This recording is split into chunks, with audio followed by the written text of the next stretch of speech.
Hi, I'm Logan from the Office of Web Communications. When editing your site, it's always best to ensure your local files as well as remote files are organized and clutter-free. The efficiency in editing your site is hugely dependent on how organized your site files are. We're going to look at navigating the Files panel and we'll explore best practices to use when uploading files. Let's click the Expand button to view our remote files and local files side by side. If you see a message about defining a remote server, please watch the Defining a Web Server and Dreamweaver video. With the web server defined, we can connect to the remote server. I'm working with the web support website, but you can follow these steps with your site as well. In the Expanded Files panel, you will see the option to synchronize files with the remote server. Synchronizing files with the remote server tells Dreamweaver to look at the timestamp that files were last changed in your local copy against the timestamp on the files in the remote server to see which is newer. This is a great feature in Dreamweaver. However, while editing a site for the university, we ask that you upload files manually as timestamps won't always be correct and could cause issues with your site. A quick glance tells me that there are many files on the remote server that I should clean up as they are not in my local copy. Oftentimes, we forget to delete files from the remote server while making edits. Ensure that files you are cleaning up are no longer being used before you delete them. To explore subfolders in the Files panel, click the icon next to the folder to expand it.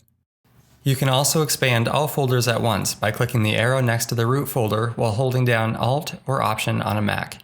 Likewise, if you would like to collapse all expanded folders, hold the Alt key and click the root folder. I'll click the arrow on the root folder to display its contents.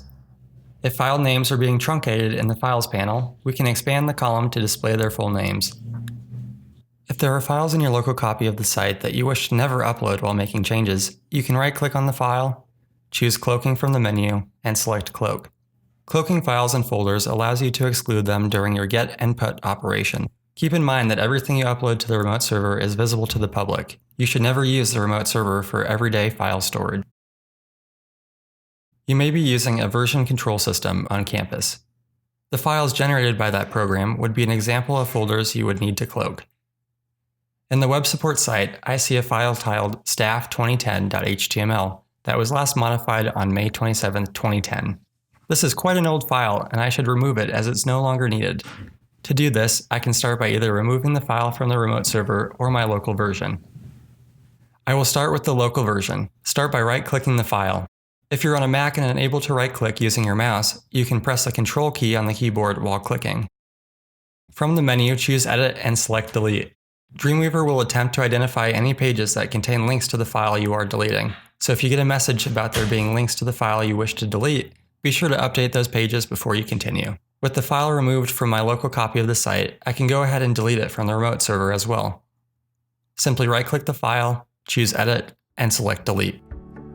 Remember to keep your site organized and clutter-free. This will ensure a more streamlined editing experience. For more tips and tricks, or if you have any questions, please get in touch.